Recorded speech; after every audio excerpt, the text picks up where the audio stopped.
Hola, bienvenidos a Random Topic, bienvenidos a una nueva charla, entrevista, llamadle como queráis, donde hemos invitado a una persona muy especial y que realmente está muy de moda, tanto él como en parte su hijo, que en este caso es David Flores, que es uno de los componentes, como si fuera una banda, del equipo creador de Narita Boy. Technical Lead and Game Designer, ¿no? Que ahora nos dirás Que suena muy guapo, ahora nos explicarás qué, pero suena muy guapo. Ahora vamos a pedirte, por favor, que te presentes y nos digas quién eres, de dónde vienes y dónde estás, un poquito a nivel profesional, para que la gente te conozca y te ubique, porque es verdad que Narita Boy está muy de moda y muchísima gente lo conoce, pero igual la gente que está ahí detrás no tanto. Vale, pues mi caso es un poco curioso porque no tengo un background o una carrera, digamos, de desarrollador de videojuegos, sino mi background es de programador.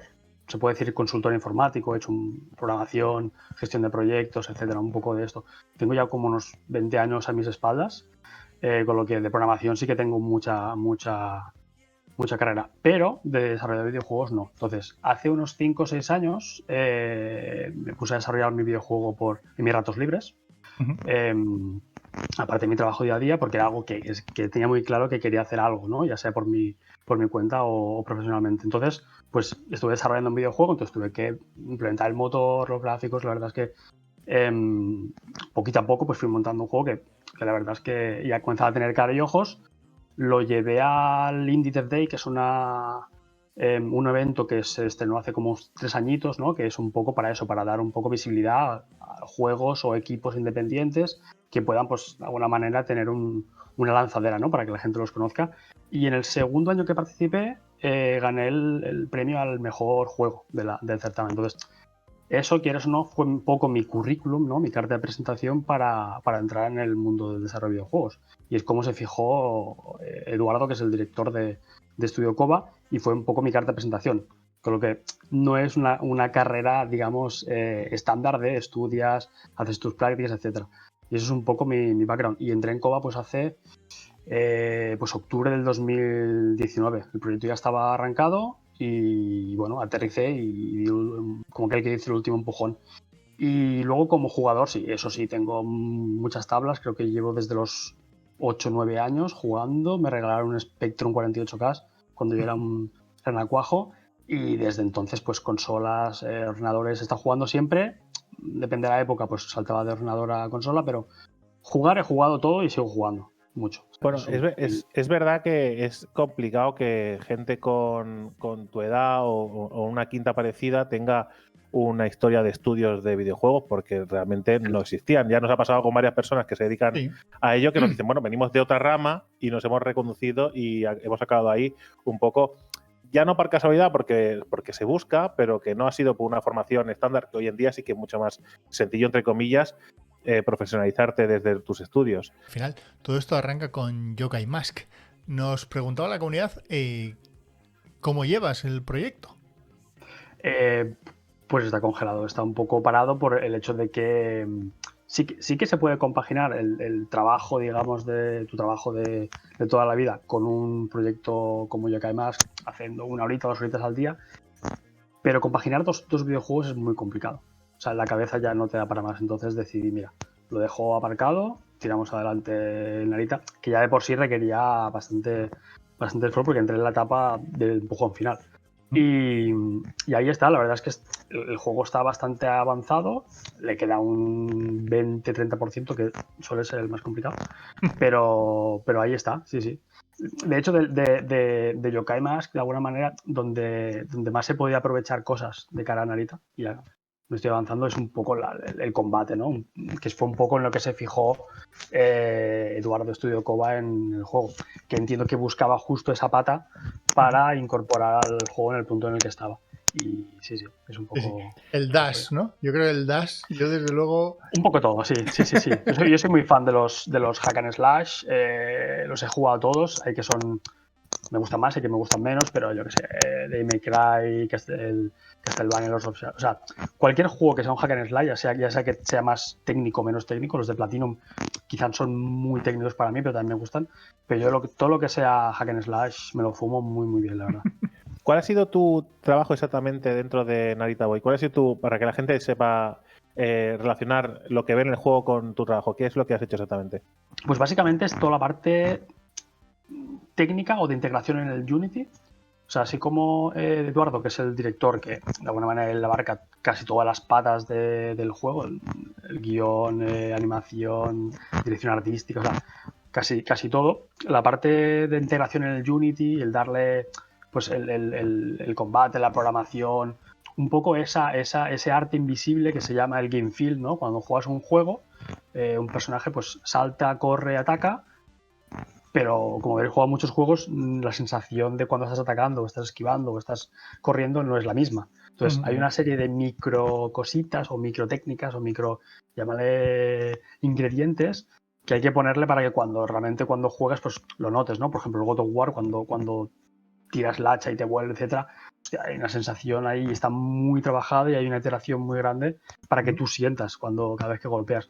Pues un poco es eso, ¿no? La implementación del combate, la gestión de los combates dentro del juego, ¿no? Cómo se planifica todas las habilidades a largo recorrido, todas la progresión, ¿no? Cómo se mide, que realmente no tengas ningún punto en el juego que decaiga a nivel de diversión, un poco todo esto. Y luego dentro del equipo también un poco la gestión, porque somos un equipo pequeñito, en realidad somos de 5 a 7 personas. De programadores somos 2 y conmigo 3, entonces sí que también gestionaba un poco la parte del equipo, ¿no? También en mi bagaje como consultor me ha permitido poder ayudar a tener un poco más ordenado el proyecto, Excel y estas cositas que pues de entrada pues no suelen ser tan agradables, pero que ayudan un montón a la hora de organizarte y de alguna manera llegar a los hitos que te propones. Y también echaba una mano pues a Eduardo un poco ya en el cómputo global del juego en cuanto a evolución, donde ponemos una cinemática, donde metemos este punto de historia, etcétera. Pero bueno, aquí el punto grande en cuanto a narrativa es de Eduardo. Pero sí, básicamente la programación, darle un buen feel al combate, programar el combate y la progresión un poco del personaje en este aspecto. Pero al final el Hombre Orquestra está implícito en cualquier estudio pequeñito, porque no puedes tener un level designer, no puedes tener un game designer que se enfoque en el combate, otro game designer que se enfoque en otro aspecto. O sea, en realidad puedes desgranar el game design en muchas pequeñas partes. Y al ser un equipo tan pequeño, pues te toca hacer pues de todo. Por ejemplo, el músico, que es Salvinsky, que es el hermano de Eduardo, aparte de la música y de los efectos, él es el que lleva las finanzas, para entendernos, el que también tiene es un poco la cara visible de cara al publisher administrativo. Entonces, al final, si sois 5, está claro que te va a tocar hacer más de 2 cosas. Antes de entrar en el barro con Narita Boy, que traemos algunas preguntitas sobre cosas que nos han pasado durante el gameplay, aparte de agradecerte el penúltimo boss, que ya me dijeron que bueno, es mi favorito, en realidad. Sí, realmente está bien. Está bien, pero después entraremos ahí. Vale. Quiero que me digas una cosa buena y una mala de Narita Boy como juego.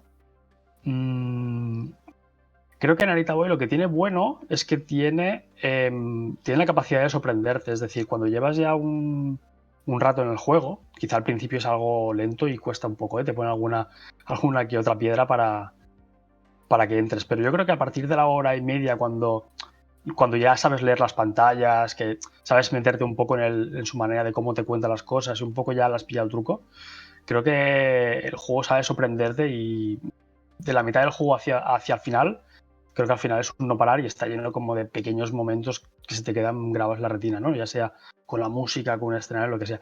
Creo que tiene una capacidad de sorprender hasta el final. La pantalla del oeste al galope, desde luego, no te la ves venir. No te la ves venir. Y es gratuita, es decir, ¿el juego funciona sin esa pantalla? Hombre, pues seguramente sí, porque te está explicando algo que ya sabes, pero al final son como momentos que queremos pues que te impacte, ¿no? Que te lleves eso. Correcto, pues está lleno de esos pequeños momentos. Sí, yo eso dije, no sé si es un homenaje a sí mismo, al oeste, o a Cadillacs and Dinosaurs. Yo en serio, estaba todo el rato pensando en Cadillacs and Dinosaurs con el coche reventando gente. Tiene muchas referencias el juego, muchísimas, y claro, al final somos un equipo que todos hemos bebido de diferentes sitios, cine, videojuegos, literatura, entonces es una amalgama de de cosas. Y siguiendo a tu pregunta de qué creo que hace mal el juego o que no está... Yo creo que es el principio, claramente. Es decir, y también a partir del feedback que hemos ido recibiendo y hemos visto, y nosotros también somos conscientes. El principio no es muy friendly, es decir, no te lo pone fácil para que ya conecte rápidamente. Es cierto que es algo lento, quizá hay mucho... Los que habéis jugado, habréis notado que incluso al principio hay mucho más texto que hacia la mitad o al final, ¿no? Entonces, sí que es cierto que en la introducción queríamos pues poner en antecedentes un poco al jugador para que entendiera muchas cosas, y se nos fue un poco el introducir mucho texto y teníamos muy poco espacio, ¿no?, para introducirlo. Y sí que es cierto que es un poco una barrera. Quizá el hecho de que estás esperando, o la gente quizá tiene expectativas de que es un Metroidvania. No lo es, tiene reminiscencias, tiene cositas, ¿vale? Sí que es un pequeño Metroidvania dentro de la escena en la que estás, ¿no? Hay diferentes escenas durante el juego, pues mientras no salgan esas escenas, y es un pequeño Metroidvania que te hace ir y venir. Entonces, el hecho de que sea un Metroidvania, la gente viene como con unas expectativas de me voy a encontrar un mapa, me voy a encontrar esto y lo otro. Entonces, no es eso. Entonces, creo que al principio puede ser una barrera que mucha gente lo deje, el juego. Somos conscientes de que el juego no te lo pone fácil para entrar. Una vez superas esa barrera de, vale, ya estoy dentro del juego, me gusta lo que me está proponiendo y ha hecho el esfuerzo de... Creo que el juego te atrapa, incluso a gente que no se lo esperaba, te atrapa absolutamente. Sí, de hecho, a mí me pasó en directo y lo dije. Estaba jugando, me puse a jugarlo porque salió en el Game Pass y dije, bueno, pues ha salido perfecto. Digo, es uno de los que teníamos señalados como juegos interesantes, pues no hay excusas. Dices, lo probamos. Y lo probé y puedo asegurar que después de jugar el primer directo, el segundo directo lo jugué, pero porque yo me termino los juegos en los directos, no porque quisiera. Es decir, a mí me dejó un sabor de boca bastante amargo. No acaba, digo, yo no sé si es que no he entendido algo o el juego no me lo está explicando bien. Digo, no sé, algo está pasando que no hay conexión. Y es verdad que cuando terminé, y le pasó a la gente que estaba, que en el segundo directo, cuando acabamos, dice, hostia, estaba como pensando, digo, vaya chapa de juego, no le encuentro la gracia y ahora quiero más. La tecnochapa, sí, sí. Y es que la tecnochapa, es que nos resultó muy raro. Incluso lo digo en el pequeño análisis sí. que digo, es que no entiendo qué ha pasado, o es que si yo no soy capaz de entender lo que está pasando. Digo, porque es que incluso como está distribuido el escenario, lo que te piden que hagas, tampoco te sientes incómodo. No sé, son sensaciones realmente, que te sientes incómodo al hacer las 4 cosas que te piden, que son chorradas y que realmente tienes que ir de un punto A a un punto B, tampoco te están pidiendo, pero es incomodidad. Y claro, eso, de entrada dices, joder, ¿qué está pasando? La más floja. Lo bueno es que los análisis que hay del juego invitan a seguir jugando, que esto en breve cambia. Pasa ese trago que después viene lo bueno. Yo realmente, si el análisis lo acabas viendo, verás que lo digo, que realmente he puesto por encima de todo el aspecto visual. Me parece una de las cosas más geniales del juego. Después he puesto, creo que no sé si la música o la jugabilidad, uno de los dos, entre medias, y después he puesto la historia y lo último he puesto la narrativa. Y después el salto. Bueno, el salto tengo un problema con el salto. El salto es una cosa que me siento es muy incómodo para mí. Yo tampoco soy de jugar Metroidvanias, pero sí que he jugado los Ori, por ejemplo, he jugado juegos Blasphemous, he jugado algún jueguecito y claro, el salto me sacaba de quicio constantemente. Y yo digo, yo soy malo, lo reconozco. Mi habilidad para jugar a videojuegos es negativa. Me gustan y los juego, pero yo sé cuáles son mis habilidades y no son en el salto de los videojuegos. Pero hostias, es que era una barrera increíble. Y mira que en el penúltimo boss, al final, a la 11ª o 12ª vez, acabo muriendo porque al final o aprendes. Pero hostias, me costó muchísimo. Sí, yo creo que en el salto lo arregla el dash, y cuando aprendes la mecánica de que si le das para abajo y saltas, caes. Pero ese es el yo lo aprendí bastante tarde, el de caer, ¿eh? Sí. El tema del salto es también uno de los puntos negativos que nos están sacando, ¿eh? Resumiéndolo mucho, al final el desarrollo de videojuegos es una experiencia muy compleja, es un puzzle de 5.000 piezas y juntarlo y que al final esté todo bien es muy complicado. Entonces, es cierto que la movilidad del personaje es muy rápida, porque inicialmente digamos que se planteó para... O sea, el focus fue en el combate. O sea, al final, la movilidad que tiene, el salto, está como muy pensado para el combate, ¿no? Es decir, que saltes mucho, que tengas la flotabilidad exacta para que tú puedas reaccionar bien en el aire, el que te puedas mantener en el aire mientras pegas. O sea, tiene una serie de características que está muy pensado para el combate. Luego, cuando se fueron poniendo las plataformas, ahí ya vimos que no acababa de encajar. Entonces, ¿qué haces? Recortas por aquí, sumas por ahí. Entonces, al final, hay un momento que dices, mira, lo ajusto, intento mejorarlo como pueda. Es cierto que lo que comentas del dash horizontal y cuando aprietas hacia abajo, que lo que haces es te clavas en el suelo. Si eso lo sabes o de alguna manera te entra al principio del juego, ya luego no hay ningún problema, porque ya he leído varios análisis que dicen, hombre, el salto, bueno, pues cuando aprendes el dash hacia abajo, que básicamente es apretar hacia abajo, que el juego te lo enseña, pero de forma muy, muy tímida, ¿eh? Hay un momento que te lo explica, pero hay gente que incluso no lo ve. Entonces, claro, si estás saltando y tienes un salto muy largo, para un plataforma muy corto. Entonces, básicamente es clavar en el sitio, bajas la plataforma, saltas o incluso puedes hacer un dash. Entonces, el dash, como lo cortas en el aire, tienes menos movilidad. O sea, un poco la idea era que con el dash y con el dash hacia abajo, controlas mucho más al personaje. Si no entras en ese juego, en esa manera como de controlar al personaje, estás un poco vendido. Es cierto que el salto se te atraganta un poco. Yo con el dash, yo cuando empecé con el dash al volverme loco, y para mí, cuando me dais el L y el R para poder hacer el doble dash, el empujón y la esquiva, me parece brutal. Pues mira, ese doble dash que está buscado totalmente, yo lo utilizo, y además te sirve para recorrer unas distancias brutales en el escenario. Y aparte, el dash y el ataque hace como un ataque al revés, el hombrazo y el ataque hace el ataque samurai, ¿no? Que hace el tajo. Entonces, todo esto que no se explica al final son como capitas que si las descubre el jugador, porque como que mola. Pero sí, es una de las técnicas que yo personalmente también utilizo, la del doble dash, y que va muy bien, porque el dodge tiene un cooldown, ¿no? Que es demasiado largo para utilizarlo de forma seguida, no te permite el juego, porque si no sería muy fácil. Pero el hombrazo sí. Entonces, si vas alternando, los cooldowns nunca se pisan y puedes continuar haciendo como doble dash. Y eso es una técnica un poco avanzada que no explicaba, pero sí, está muy bien.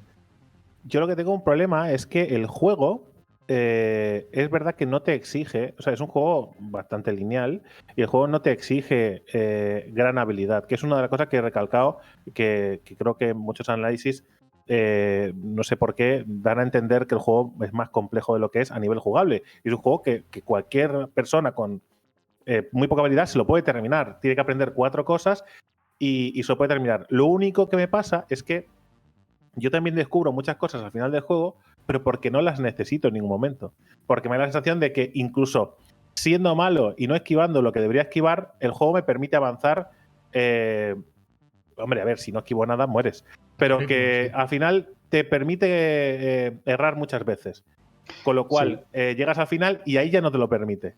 Y de repente dices, hostia, tengo que cambiar toda mi jugabilidad porque el juego te exige que en la última, no sé, 2 horas, hora y media, te exige que subas tu nivel cuando no te lo ha pedido en ningún momento. Y eso creo que es una cosa que me chocó mucho. A ver, pues, no sé, si uno ha jugado nunca a videojuegos, igual es un muro infranqueable, pero si no, pues te adaptas en 20 minutos, más o menos te vas adaptando. Pero me chocó muchísimo ese subidón de dificultad. ¿Qué pasa? De poder estar así a...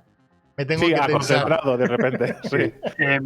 Nuestra máxima en el juego, en plan, teníamos una pizarra allí y estaba apuntado, que son estas frases que de alguna manera cuando estás programando tienes que mirar y decir, vale, esa es un poco la constante. Era que queríamos que el jugador experimentara la historia, ¿no? La viviera. Yo siempre explico el mismo ejemplo, si alguien ha visto más de una charla mía, pongo el mismo ejemplo y es el de Gris. Gris es un juego que quiere que vivas toda la historia, que la experimentes, no quiere que ponerte una barrera para que de alguna manera abandones el juego porque es difícil. O sea, queríamos un poco esto. O sea, queremos que el juego, hay unos momentos muy épicos, muy bonitos que queremos que vivas, la historia de las memorias, hay gente que conecta mucho con ella, entonces sí queríamos que fuera un juego muy accesible. No queríamos un juego complejo, difícil. Y esto se nota. Es cierto que hacia el final del juego, incluso ya por tema de historia, yo creo que el pico de dificultad es intencionado, no es algo que nos saliera se nos fueran las gráficas y los parámetros hacia arriba. Sin spoilear mucho, cuando hay un pico de dificultad es porque la historia tiene sentido, que es que ahí donde hay dificultad y hemos tenido muy buen feedback en este aspecto, en plan, hombre, pues hasta ese momento, sobre todo jugadores que son más experimentados, ¿no? Que jugaban un poco más de tranqui, llegan a ese punto y lo que dice él, ¿no? De voy a sentarme Sí, sí. bien. Típico, que te pones hacia adelante concentrado para jugar. Y lo que comentabas de que al final hay técnicas o cosas que no las necesitas. Si os fijáis, casi en ninguna parte del juego, ningún enemigo te obliga a utilizar un movimiento en concreto. Es decir, no hay enemigos que digan, si no haces esto, no te lo pasas. Queremos dar muchas herramientas y que cada jugador encuentre como un poco su estilo de juego, ¿no? Hay la espada, está el shotgun, el ultra beam, las invocaciones, Sí, etcétera, sí. etcétera. Hay muchos movimientos. Un Entonces, montón hay de algunos, habilidades. tienes un montón y el juego no te va a exigir que utilices una en concreto. Hay alguna que es en concreto, que tienes que utilizar para matar a algún enemigo. El dash tap, pero es porque es anecdótico, ¿no? De alguna manera queríamos que si tuviera relevancia, pero no te obliga en ningún momento a matar a un enemigo. La capita de los colores, sin entrar mucho en spoiler para el que no haya jugado, no es obligatorio. Es el típico riesgo-recompensa que puedes entrar ahí como no puedes entrar. Entonces, no queríamos de alguna manera que fuera ninguna barrera de decir, es que el juego me está obligando a jugar como yo quisiera. Y eso es como otra capa más de accesibilidad que le queríamos poner. Es cierto que para los jugadores más experimentados puede ser un poco un paseo, porque a ver, el juego no es difícil. Si vienes de jugar un Hollow Knight, pues seguramente te lo pases bastante rápido. Pero que sí que creemos que el juego es divertido. O sea, puede ser fácil, pero a la vez creemos que las capitas que vamos introduciendo, ¿no? Porque durante todo el juego no pasan 15-20 minutos que sale un enemigo nuevo, Queremos que el combate siempre fuera fresco y al menos para esos jugadores que son más experimentados, pues que tuvieran un aliciente, ¿no? Más allá del visual, de la música, etcétera. ¿De dónde sale la idea de presentar así a los enemigos? De esa manera tan especial que tiene el juego. Es una idea que viene de los juegos de Platinum, de Bayonetta en este caso, que en Bayonetta lo que hace muy bien es te presenta siempre a los enemigos y le da como su momento, ¿no? Es decir, cuando antes de jugar a un enemigo sale como una intro súper chula que te sale el nombre del enemigo para que sepas quién es, cómo se llama, ¿no? Y si os fijáis, os volvéis a rejugar el juego, os daréis cuenta de un pequeño detalle. Siempre que se presenta un enemigo nuevo, siempre vas o casi siempre, a excepciones, casi siempre vas a combatir con él solo. Es decir, no combates con él con otro enemigo para que no te distraigas. Para que el juego te diga, mira, es un enemigo nuevo, tiene este patrón, intenta aprendértelo y luego ya te lo iremos mezclando con otros enemigos para que este patrón, junto con otro patrón de otro enemigo, te va como, ¿no? Te va como cambiando un poco la estrategia que tienes que seguir. Forma parte un poco del impacto visual de todo el juego, ¿no? Cada 2x3 te presenta algo para que, como lo de ir sobre el disco, ¿no? Sobre el disquete. Siempre hay algo que te llama la atención o que te hace sonreír o ya, o sea, seas más mayor o no, o sea, la jugabilidad, cómo está planteado, la música, todo te invita. Y de hecho, la historia que comentabais antes, la historia en general, me parece que la historia es muy chula. A mí me gusta. Juega un poco a las mismas herramientas que muchos indies, que es de apretarte un poco el corazón, ¿vale? De hacerte, de enternecerte, pero con un punto retorcido, que tampoco desvelaremos, pero con un puntito más el punto final, que el otro día hablábamos. Es guay. Fuera de cámaras, preguntaremos una. Ok. Vale, pero que es un punto que la gente que crea, hostia, otro indie que me quiere hacer llorar, igual que lo juegue y que experimente, porque igual encuentra una vuelta de tuerca más interesante. Pero hay una queja, y a mí esto, y de hecho me ha parecido lo peor del juego, teniendo en cuenta que casi todo me ha gustado, lo peor del juego para mí es la narrativa de la historia. O sea, porque sí que es verdad lenguaje, que las memorias. Es el lenguaje utilizado. Y cómo se explica, en el momento que se explica, la cantidad de información que se da. O sea, las memorias, bien, muy guay. Y además, son momentos en los que hasta cuando yo lo estaba leyendo me cambiaba la voz. O sea, lo leía en otro tono, porque te lleva a hacerlo de esa manera y está muy guay. Pero yo, el resto de historia, como te lo cuenta, llega un momento que satura. Muchas veces hay mucho texto que, pese a que los juegos de palabras pueden ser guays, o el lenguaje usado de programador mezclado por ahí puede ser chulo. Muchas veces lo que te está explicando, o sea, el texto, lo lees y dices, no me ha dicho nada. Ahora me estás leyendo la Biblia. Y dices, no me has dicho nada. Digo, y me lo acabo de leer. Y me he leído 3 páginas en las que la primera me ha dicho lo importante y las otras 2, o más o menos, las otras 2 no me han llegado a decir nada que realmente interés, que eso a veces es gracioso, pero a veces saturaba. Y yo lo notaba como la gente en el chat decía, pero ¿qué cojones nos están contando? ¿No? Y yo lo leía en voz alta y estaba pensando, es que es verdad. O sea, digo, no sé qué está pasando. Y me reventaba porque cuando tocaba una chapa muy larga, sin contenido realmente que me aportara algo a la historia, o me saturaba y decía, no, pues que se acabe ya. Que pare de hablar, porque además lo leo todo en voz alta. Ya, pero ya tiene nombre, que es la Tecnochapa. La Tecnochapa, ya, pero me resulta muy raro, porque, hostia, ¿por qué, no? Es la pregunta. Es difícil, ¿eh? Es decir, cuando estás desarrollando un videojuego y tomas decisiones, las tomas porque crees que es la mejor decisión. Habitualmente no lo tomas porque es la peor decisión. No, quiero vender menos. En ese momento, voy a hacer mal a propósito. En ese momento, pues tenía sentido. Al final, la narrativa forma parte de un poco la pata de Edu, ¿no? Es un poco el que ha creado el world building, de los NPCs, etc.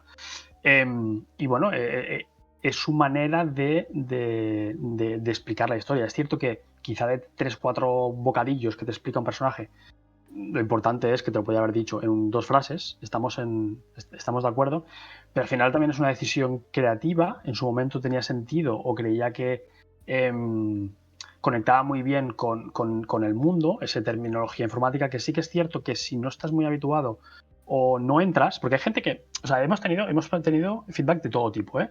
Gente incluso que nos ha dicho que le ha encantado la verborrea. Hay un tuit que pone algo así como, me gusta mucho la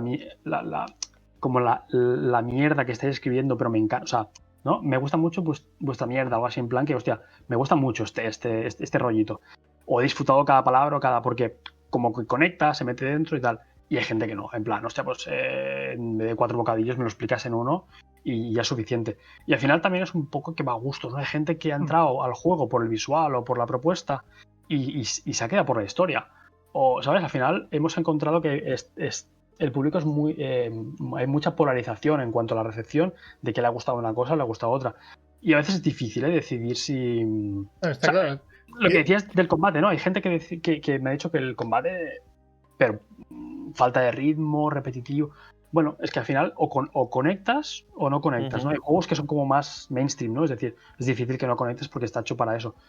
Pero al final, no sé, son como decisiones que tomamos en su momento. No, pero si realmente no es... Claro, y eso los que nos siguen nos conocen, siempre defendemos la visión del creador, aunque se estampe. Quiero decir, siempre decimos, estápate con tu mierda, y porque si te estampas con la mierda de otro te vas a arrepentir. O sea, eso es así. Es decir, pero realmente es más que me molesta que tener que ponerle yo mentalmente una nota más baja porque hay cosas que me han molestado cuando el resto me ha parecido tan brillante, ¿vale? En muchos sentidos. A mí personalmente, claro, evidentemente cada persona, yo siempre lo digo, o sea, cuando me preguntan cosas, oye, ¿me recomiendas Night Boy? Y digo, yo a mí me lo puedo recomendar, a ti no. Y yo te puedo decir lo que me ha parecido a mí. Y a mí me ha parecido que tiene muchas cosas buenas y alguna no tan buena. Pero igual esa que a mí me ha parecido no tan buena, a ti te parece brillante, y después me vendrás y me dices, pero si es una pasada, igual es que tú eres malo. Pues sí, igual es que yo soy malo. O no, o igual un programador me viene y me dice, pero si es brillante cómo han usado las bromas, cómo han usado el juego de palabras. Digo, ya, pero yo no lo soy y estoy jugando al juego, ¿vale? Y yo al leerlo, a mí me expulsa de alguna manera ese fragmento de texto y no pasa nada. Pero si me lo preguntan, lo digo. Es decir, a mí ese fragmento me ha expulsado. Y no pasa nada. Después he seguido adelante y yo con una chorrada que a otras personas le habrá dado igual, a mí me ha parecido maravillosa. Eso es como va. O sea, no pasa nada. Yo creo que a mí me ha enganchado más esa parte final, esa parte de la narrativa y del texto, en la parte final, donde quizás no se enreda tanto y es más sencillo de o sea, y el lenguaje sigue siendo el mismo, porque sigue siendo el mismo. Pero como que hay menos cantidad de mensajes, o igual ya traes lo aprendido previamente, entonces es como que, bueno, a mí, ya te digo, al principio sí que me pareció un poco más, dice, uff, qué durito, pero después al final acabas enganchado. Al final es como, yo qué sé, el cine independiente, ¿no? Que es decir, algo más recogidito, siempre quieres como experimentar más, ¿no? Salirte un poco de lo mainstream, porque para eso ya hay muchas otras películas. Y si lo que te intenta transmitir o contar conecta contigo, hostia, para ti va a ser algo fresco, ¿no? Es que yo estoy harto ya de películas. Si no conecta, no pasa nada, no conecta. Es decir, yo he visto muchísimos comentarios polarizados del mismo aspecto, ya no solo del juego, sino de... Mira, es que por eso tenemos 6 y tenemos 9,5 del juego. Es decir, no vas a encontrar una mejor respuesta a esto, porque hay análisis que son de 6, en plan, ¿por qué? Porque el que evaluaba eso, quizá lo que más valora de un juego son las cosas que menos hacemos bien. Y por otra parte, hay analistas que lo que hacemos muy bien es lo que más se fija. Entonces, claro, para él nos han endiosado el juego. Entonces, al final es como muy... Es muy subjetivo, ¿no? Al final, aunque hagas un análisis, al final hay parte de ti que está evaluando cosas que te gustan o no. Creo que al final el resultado, hombre, o sea, me extrañaría mucho que el resultado nunca saliera positivo, salvo pues que no cuadres con ninguno de los aspectos del juego, porque por separado todos los aspectos son suficientemente decentes o buenos para que se valoren positivamente, porque si, es decir, no hay ninguna pata que digas es que es terrible, es que no hay por dónde cogerla, con lo cual si te flojea más un aspecto y el otro te parece más brillante, al final la media siempre sale positiva. Yo tengo una pregunta. Microsoft con Xbox está cambiando poco a poco el paradigma de los videojuegos, digamos, a través de la propuesta de Game Pass, aunque al final no deja de ser una tarifa plana de un videoclub, ¿no? ¿Qué ha supuesto para vosotros, para Narita Boy, que haya entrado en el Day One del Game Pass? ¿De quién es esa decisión? Es una decisión del publisher. Ojo que también aquí no es tan fácil como querer estar en el Game Pass. Al final es un matrimonio, es decir, ambos tienen que querer, ¿no?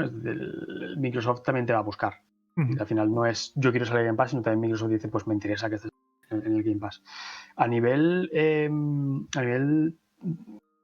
práctico de estar en el Game Pass, ¿qué nos aporta o qué nos ha aportado hasta donde... O sea, nuestra lectura también, porque al final Sí, claro. justo ha arrancado hace poco y tampoco tenemos números con los que valorar, pero por lo que he ido viendo, el Game Pass al final lo que ha hecho, lo que nos ha llevado es a dar visibilidad al juego.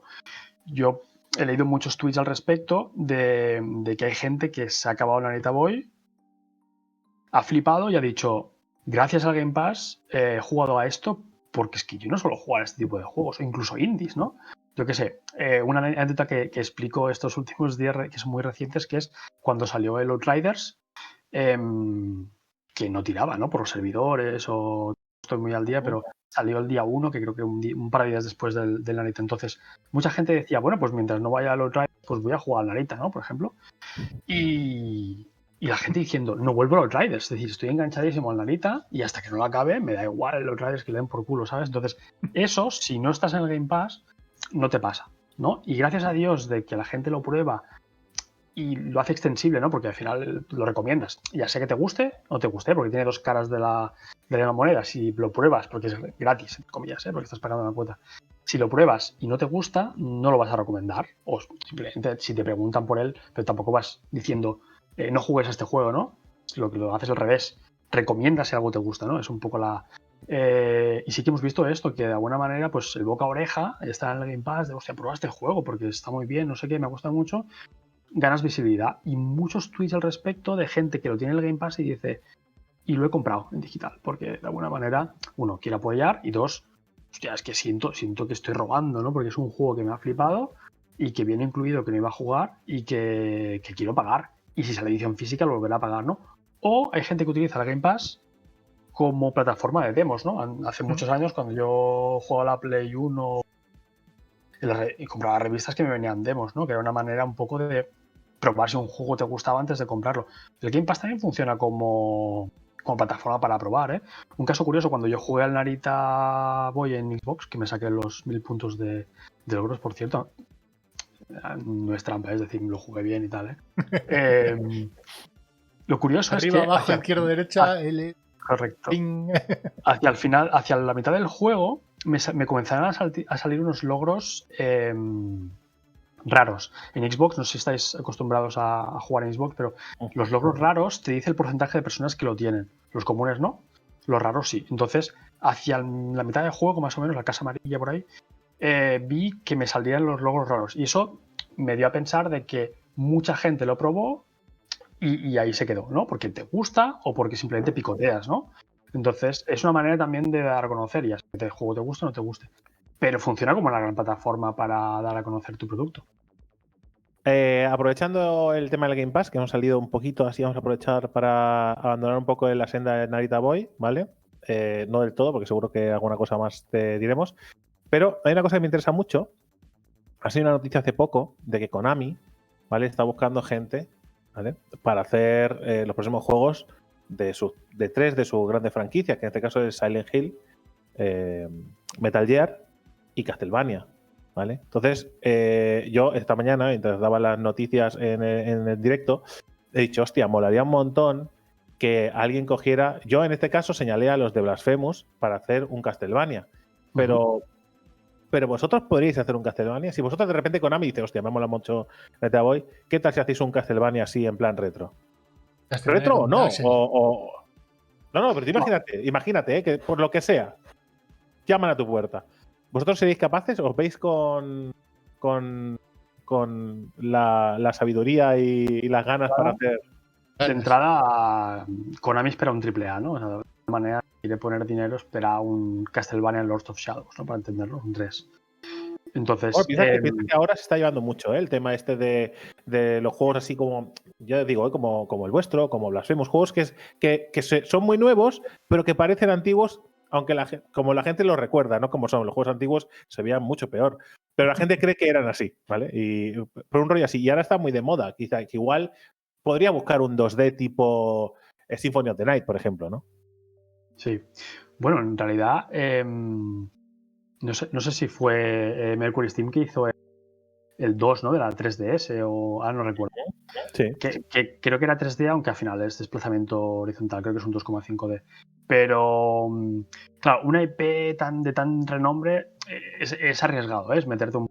Sí que es cierto que te metes aquí y el tema financiero, pues como que lo tienes más cubierto, ¿no? Porque no tienes que buscarte un poco la vida, tienes como un mecenas detrás que tienes como años vista hasta que dure el desarrollo, que lo tienes cubierto.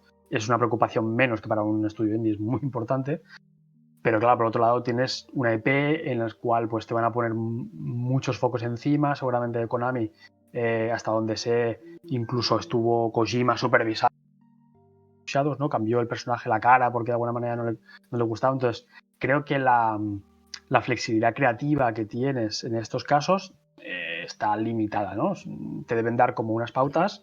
Es como cuando se hace un videojuego de Marvel, ¿no? Entiendo que hay un departamento está encima de que Spider-Man no puede hacer esto, ¿no? Y que al final tienes unas vías de tren y poco puedes moverte de ahí. Entonces, yo creo que por un poco la filosofía del estudio, que aunque solo tengamos un juego, un poco la filosofía es inventarte historias, inventarte un poco las locuras, ¿no? Porque al final el juego tiene muchas cosas muy bizarras.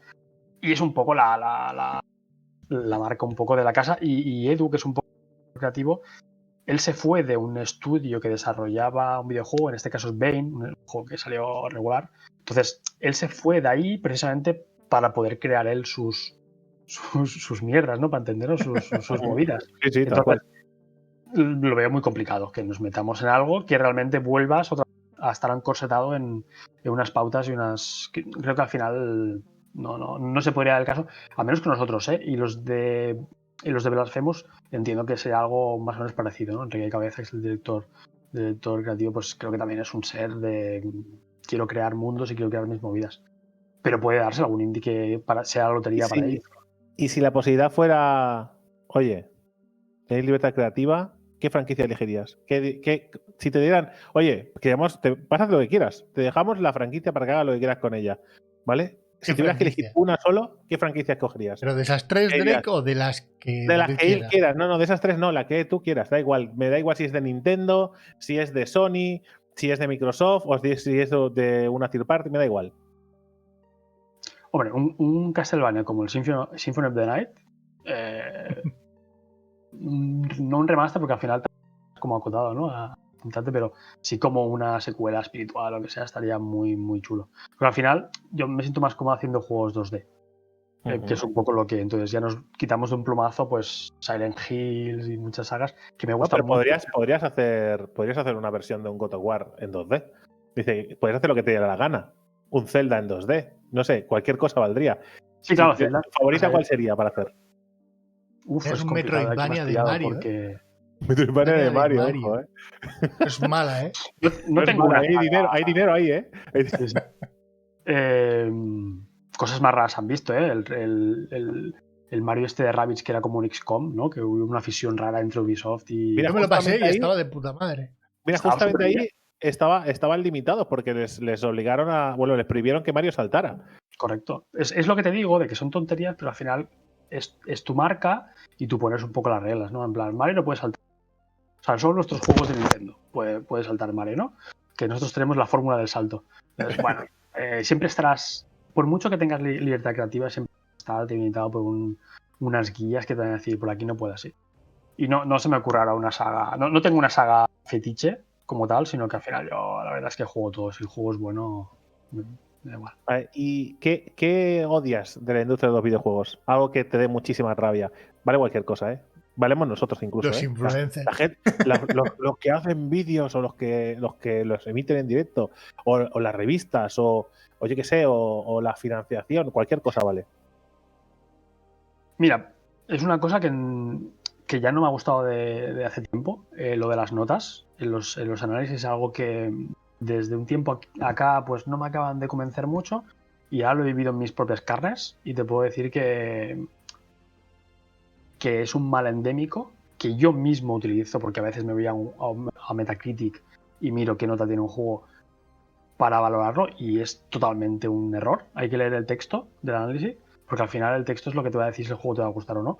Lo que hablábamos antes, ¿no? Que a ti te puede gustar una parte y a alguien no le puede gustar. Entonces, si ese juego, esa parte es la que tiene fuerte y cojea de otras, es que a lo mejor te estás perdiendo el juego de tu vida. Entonces, las notas al final puede ser por la casualidad del destino que te lo analice alguien que conecta con tu juego, porque al final la redacción tiene muchas personas que analizan juegos y casualmente la persona que analiza Hack and Slash, vaya, está de vacaciones, te lo va a analizar tal persona.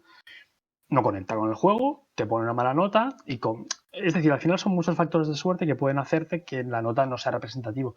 Yo he estado escuchando muchos podcasts y streamings y análisis estos días y la mayoría dice que no os fiéis de las notas de Metacritic en relación a Narita, ¿eh? Hablo de Narita de mi libro, como Paco Umbral. Al final dicen esto, no os fiáis de la nota. Si te vas a Metacritic, Narita creo que tiene un 74 en PC. Bueno, 75. Y luego 69 en Xbox, que me dices, vale, en PlayStation 4 tiene 77, entonces son notas muy dispares y además han decidido la gente de Metacritic que el verde solo se le da a 75 hacia arriba. Te quedas en 74, estás en amarillo. Entonces, me explico, al final, ¿quién pone el corte ese de qué decides que es notable, bien, etcétera? Entonces, las notas es un mal endémico que, por desgracia, las utilizamos y nos basamos en ellas. Si quieres o no, mucha gente a ver un análisis va hacia abajo la nota y no lee el texto. Pero bueno, las amas si las quieres, porque al final también es una herramienta que te dice si un juego es bueno o no. Pero sobre todo deberíamos fiarnos de pues, jugadores, ¿no? Podcasts que te van a contrastar, ¿no? Con las noticias, contrastar diferentes análisis. Precisamente me hacía gracia porque uno de los primeros comentarios que han puesto en el vídeo de ahora, porque lo acabo de mirar, es: sería bueno que en esta sección, muy buena por lo demás, gracias, también hay que decirlo, diera alguna nota para resumir toda la experiencia.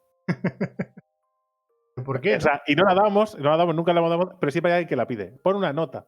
Es que no quiero poner. Yo, si me la pides en los directos, yo te la doy. Si te va a servir para algo. Pero en el vídeo, en el que no puede haber feedback, no te puedo decir por qué la he puesto, por qué te estoy diciendo que me ha gustado hasta ese punto, no te pienso decir. No te pienso decir 7, 8, 4, no te lo pienso decir porque vas a quedarte con la nota, te va a dar igual el resto de cosas que te he dicho y no me interesa. Con lo cual, pues no la doy. Pero que sí que es verdad que para mí tampoco tiene ningún sentido dar una nota. Para mí, o sea, Geek, que me conoce ya hace un montón de años, me recomienda cosas basado en su criterio que odio terriblemente, que lo mataría a palos cuando me recomienda algo. ¿Cuál fue el...? No me acuerdo del nombre. Que yo lo flipé, el plataforma es del robot. O sea, horas. Horas. Qué buen juego. Son gratis en el Epic.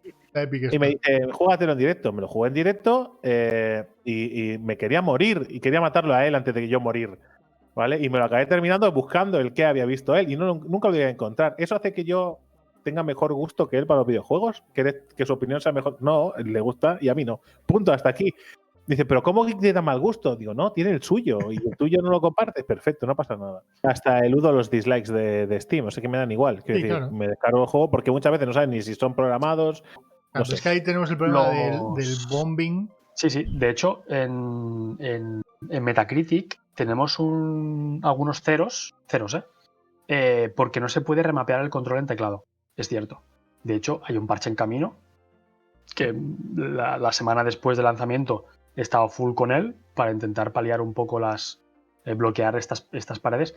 Que yo entiendo, que para la gente de PC el poder remapear las teclas es como muy base. Yo lo entiendo y luego lo he entendido. Yo soy jugador siempre de consola y quizá no le había prestado tanta atención a algo así. Y adelante, hemos hecho un parche y está en proceso de publicarse y que se va a poder hacer. Pero hay un jugador, un usuario de PC que dijo, ¿cómo puede ser? Siglo XXI no tiene key binding, 0. Yo entiendo que penalices al juego, pero un 0 que lo que haces es bajar fulminantemente la nota, y quizás esa nota a un estudio indie le va para comer, para entendernos, ¿eh? Sí, o sea, que las ventas le van Imagínate por que esas esa nota es el 0,1 que hace que estés en verde versus amarillo. Eso hay una diferencia brutal en ventas. Yo lo siento, pero soy jugador de PC y no lo entiendo. Es decir, es que no lo entiendo. Es decir, si a mí me viene un juego, ¿vale? Y a mí me gustan los juegos, a mí me gustan los JRPGs por turnos, pero el combate que me viene es de acción, pues es de acción. Quiero decir, pues no lo juegues. Yo no voy a puntuar mal un juego porque no tiene el combate que yo quiero. Y si no tiene mapa el juego, pues no lo tiene. Es decir, no puedes puntuar lo bueno que es un juego en base a algo que tú le hubieras puesto a un juego. Hazlo tú, compañero. Quiero decir, yo esas cosas lo siento, pero no las entiendo. Está muy bien que lo parcheéis, está muy bien y que lo reclamen, está perfecto que lo reclamen, pero no te pueden castigar por una decisión, ya sea a propósito o sin querer. Yo esas cosas lo siento, pero sí que no las entiendo. Has dado en la tecla, ¿eh? Yo a raíz de Narita he estado muy enfocado en producto y luego respuestas y feedback, que hasta ahora pues lo había mirado, pero no en este detalle. Y sí que me he dado cuenta que mucha gente, si te sales de lo que él le gusta o espera, está mal. O sea, directamente, ¿no? Hay gente que dice, no hay esto, ¿no? O no hay mapa, por ejemplo. Entonces, a lo mejor es que es una decisión creativa y el jugador quiere el juego quiere que experimentes de una manera, no lo sé, pero ábrete un poco, es decir, hay cosas que son fallos, ¿vale? Lo entiendo, pero el juego no tiene esto o no tiene esto otro. Es que esta es la propuesta, es decir, no puedes penalizar a un juego porque no tenga esto, o un juego no tenga, o por ejemplo, no sea difícil, te penaliza porque no sea. Yo puedo entender que un juego, su dificultad sea mínima, en plan que el botón hacia adelante lo pases. Entonces, vale, eso puede ser un punto negativo. Pero puntuar negativamente un juego porque un juego no es Hollow Knight, para entendernos, porque tú estás habituado a estos juegos, es injusto, ¿no? Sí. Yo lo respeto, pero es injusto. Se puede preguntar, se puede... Pero castigar es lo que a mí me molesta. Tú puedes oye, mira, perdona, digo, no entiendo por qué no habéis hecho esto cuando en siglo XXI no sé cuánto, punto. Te envías un mensaje, perfecto. Sí, se puede reclamar cosas y ser reeducado a la misma vez. Sí, y por ejemplo, hay un usuario en Twitter que ha sido bastante insistente, en plan, cualquier cosa que salga de Narita respondía y que al final le dije, ábreme un privado y lo hablamos. Que el juego no tiene soporte 4K. ¿Vale? Creo que tiene soporte 2K, pero 4K no. Y fue casi anecdótico, porque en realidad tú no vas a notar que el juego va a 4. Es que es pixel art, es decir, no se entiende, ¿vale? Es que no sé.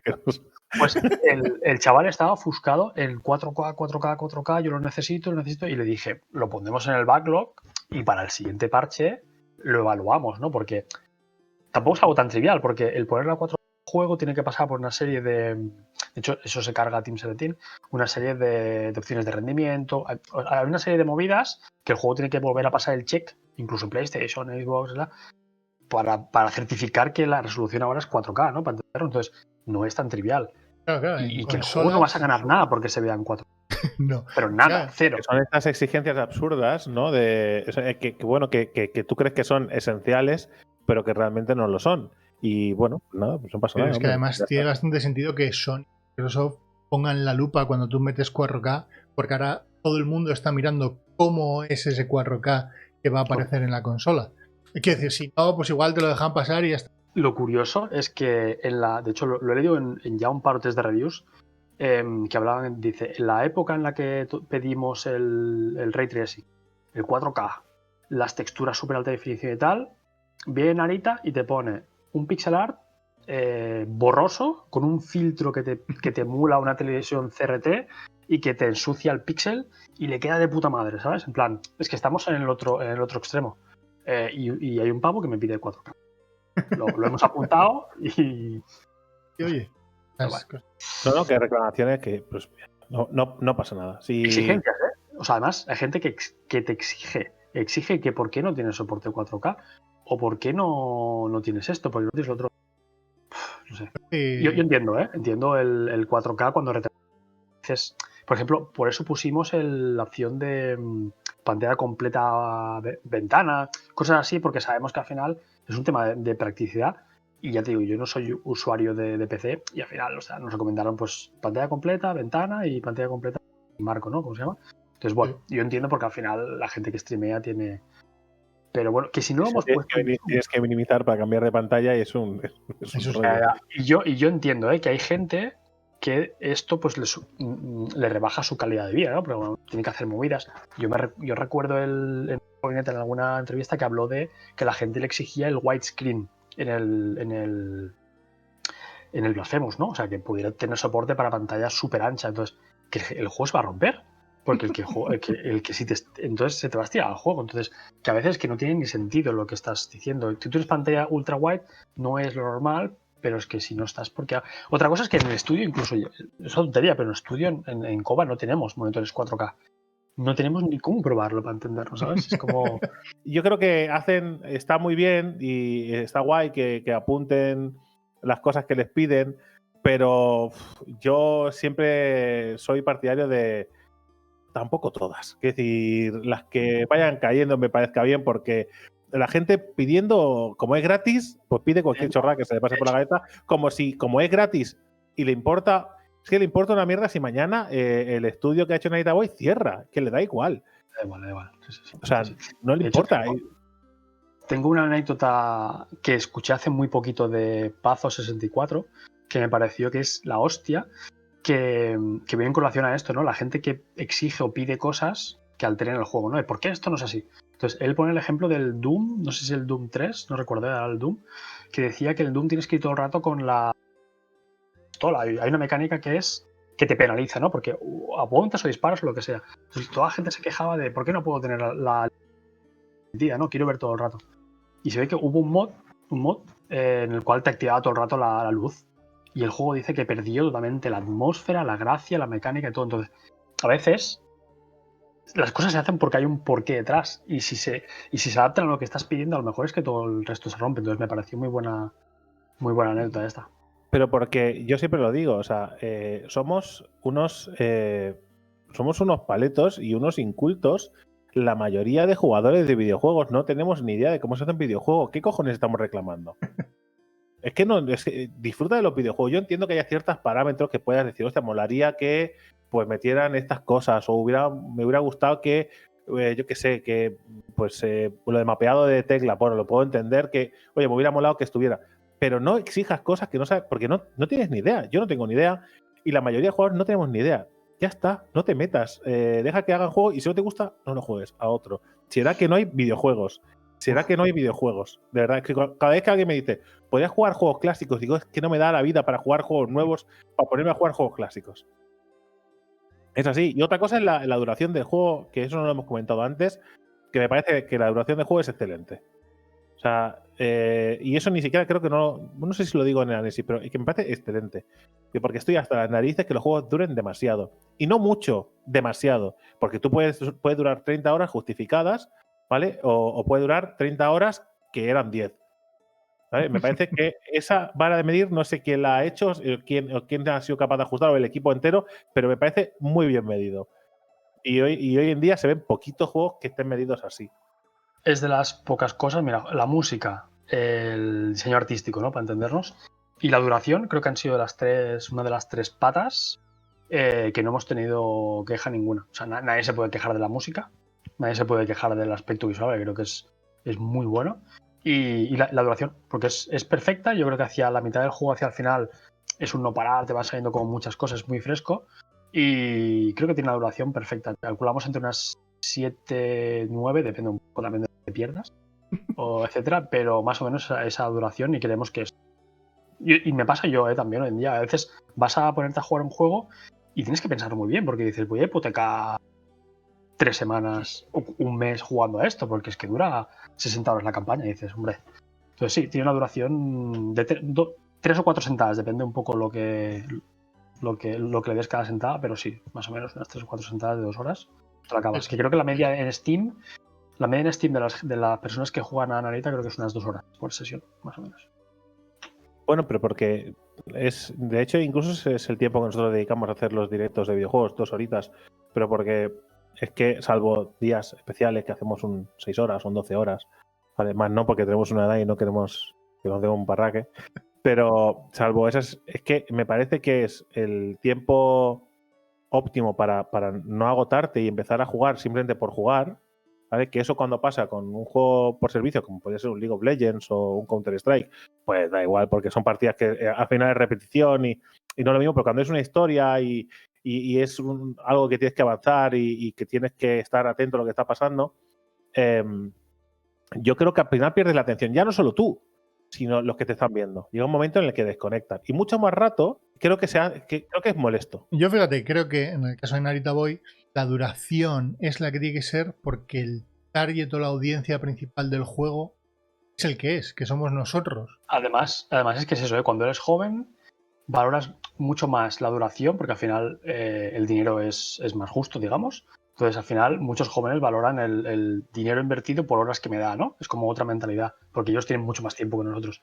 Nosotros al revés, ¿no? Tenemos mucho donde jugar y es como que, hombre, pues si son experiencias de 6, 7, 8 horitas que me puedo acabar incluso dentro de una semana, ¿no? Si puedes jugar un poquito, me va perfecto, ¿no? Yo no quiero hipotecarme a 20 un juego y que no miramos tanto el retorno de horas, dinero, ¿no? No lo miramos tanto como los jóvenes quizá, pero sí, claro, el target del juego es cierto que tiene una capita que si has vivido, te gusta los 80, pues evidentemente conectarás mucho más y un joven pues le va a quedar como más lejos, ¿no?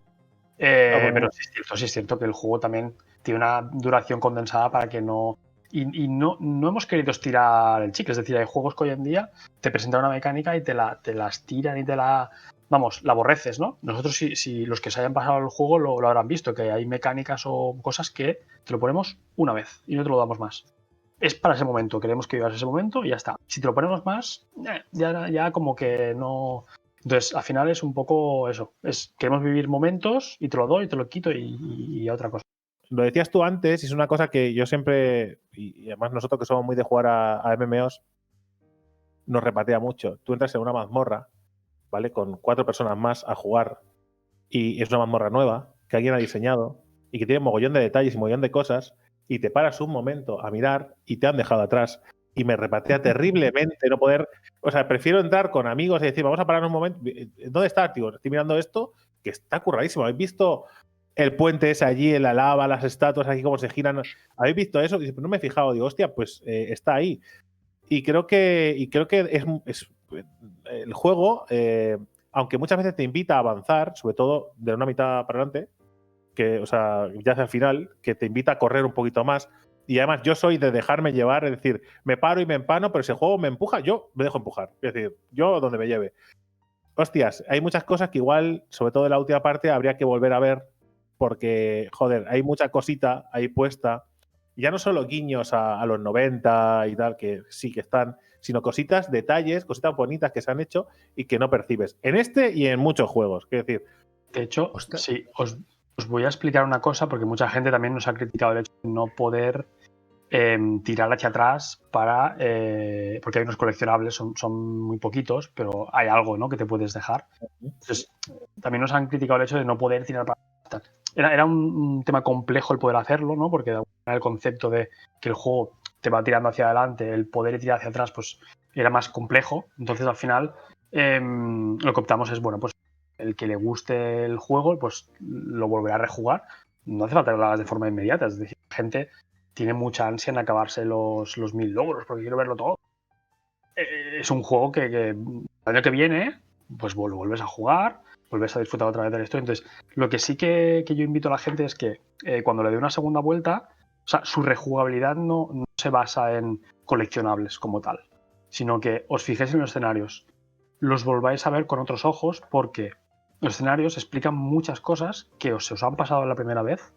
Y estoy segurísimo, ya solo cuando llegas al reino digital, que no tienes ni espada al principio, que hay una especie de enemigo que tienes que saltarlo y escalar. Detrás, en el mural, si os fijáis, es la primera escena del juego, la introducción de la madre que le dice ve a la cama a dormir, hecha como en mural. No, seguramente que lo ha visto un Nadie, 0,1% de las personas. Entonces, el juego está llenísimo de detalles y de guiños que cuando te has pasado el juego, que sabes el lore y sabes un poco de qué va, te puedes fijar en estas cosas. Entonces, es rejugable en este aspecto. Entonces, yo invito, de aquí a un tiempo, lo rejuguéis, busquéis los coleccionables, sobre todo le deis un poco un... Es lo que decías tú, al final son 300 postales, ¿no? Mucha gente dice, es que yo habitualmente no hago capturas en los juegos, yo juego y ya está. Y llevo 50 capturas, porque cada paso que daba, captura, porque el juego invita un poco a esto. Los tales de cosas que están pasando. Y que te recuerdan a cosas.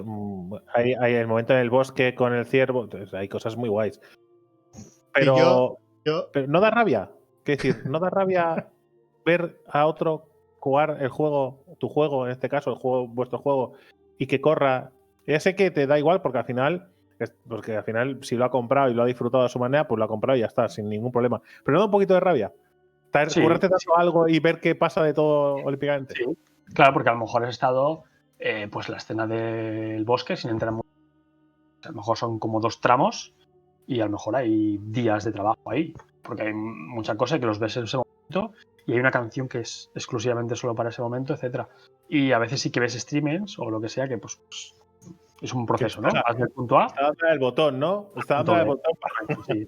Pero luego ves reacciones en Twitter de gente que está jugando en Twitch o lo que sea y ves la reacción de ese momento, que se para, que lo degusta. Bueno, pues eso también es muy bonito, pero al final es un juego y cada uno lo consume un poco como quiere, pero sí es cierto que hay momentos que están pensados para que los juegues de una manera, ¿no? Que es como los hemos pensado. una última pregunta a los dos. ¿Cuál es del juego personaje favorito? De los que hay, de los que te muestran, pueden ser enemigos también. Mira, mi momento favorito, o es bastante favorito, es el del bosque, el que hablábamos justamente antes, ¿no? Que la gente pasa. Para mí la música que suena en ese momento, además, la música se solapa con una especie de anuncio de la radio de los 90 en ruso, que es como súper psicodélico. Esa parte es como un momento febril, ¿no? Esa parte me gusta mucho, la del ciervo. O sea, el bosque es muy bonita y es muy mágica. Y personaje favorito, me gusta mucho el Shin Sensei. Shin Sensei, sí, que Sí, es el bardo, ¿no? El es el bardo y bardo es que es el que tengo apuntado. es la hostia, Me reí Tanto mucho. personaje como la canción que aparece en ese momento es muy mágico, que además son 2 momentos que están muy juntos en el tiempo. Yo un personaje no sabría decir, pero un momento sí que tengo uno, bueno, un momento más que nada es zona, que es la zona previa a entrar en los recuerdos. Esa zona, de ahí, El hall, sí, sí.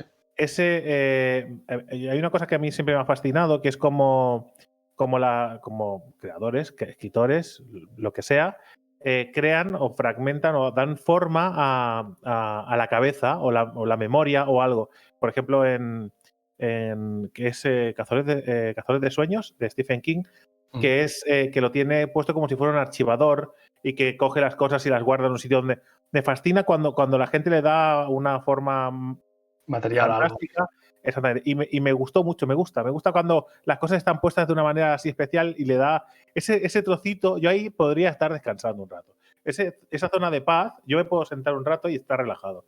Y me gustó bastante ese momento, pues como está hecho, lo que transmite y lo que representa. Ahí me gusta. El del inicio del juego. El inicio es el transporte, vómito y a bailar. Es que me parece brutal. Que es en plan, Como descolocado, ¿no? Sí, el juego también se ríe mucho de sí mismo, ¿eh? Tanto de palabras que se utilizaban en los 90, de tecno, ¿no? O sea, que tiene cierto punto también de que se ríe del mismo. Y Edu lo tenía súper claro, ¿eh? Dice, el momento espada que yo levanto, que tiene que ser un momento solemne, súper épico y tal, bailoteo, ¿sabes? Al final es un niño, ¿no? El que juega, el que está jugando, o sea, que es un niño de 7, 8, 9 años. Entonces, ¿qué va a hacer un niño? Pues se divierte con la Me espada. acabo de acordar de lo que hago yo cada vez que lo que hice durante todo el directo, cada vez que me dejé la voz, ¿eh? Me dejé la voz porque que como soy había que idiota, pulsar al botón. había que pulsar el botón, pues no se me ocurre otra cosa que gritar como yo lo haría, ¿no? Como ¿sabes? Goku. Como Goku. Sí, como cuando recuperas una vida que se ve el aura Sí, sí, sí. Goku, pues me sentí en la obligación. Y claro, el problema es que lo dices 2 o 3 veces y ya el chat ya lo reclama para todas las veces. Y ya no te libras. Entonces, pues claro. Y de hecho, en el análisis hay un pequeño corte en medio que Diste 12 gritos. Claro, no me quedó otra. Que las últimas ya no tenía voz, ¿eh? Las últimas ya me costó bastante llegar. David, muchísimas gracias por acompañarnos. Una pena que no haya podido venir tu compañero sobre todo por el tema de la historia y tal, que me hubiera encantado hablar con él sobre 4 detalles y seguro que hubiera podido dar su visión como creador de las cosas que al final pues tú no puedes defender, ¿no? Porque no son obra tuya, ¿no? Pero igualmente creo que habéis hecho un juego muy chulo y te agradecemos que hayas tenido un ratito para compartir no solo con nosotros, sino con los que te están viendo. Así que muchísimas gracias. Y estás invitadísimo para cualquier proyecto que tengáis, cualquier cosa, o si te aburres, te tendremos en cuenta. Correcto. Perfecto, pues nada, muchas gracias por invitarme. Al final son charlas que son muy entretenidas, ya sea para hablar de Nanita o de cualquier tema, ¿no? Al final el mundo de los videojuegos abarca para hablar lo que he entendido. Y nada, pues lo dicho, sí, si alguna vez me invitas de nuevo, apuntaré, encantadísimo. Battle Royale. Y sobre todo, darle una oportunidad al Narita. A partir de la hora, arranca. Gente, al siguiente vídeo. Nos vemos en el siguiente vídeo. Hasta luego. Chao.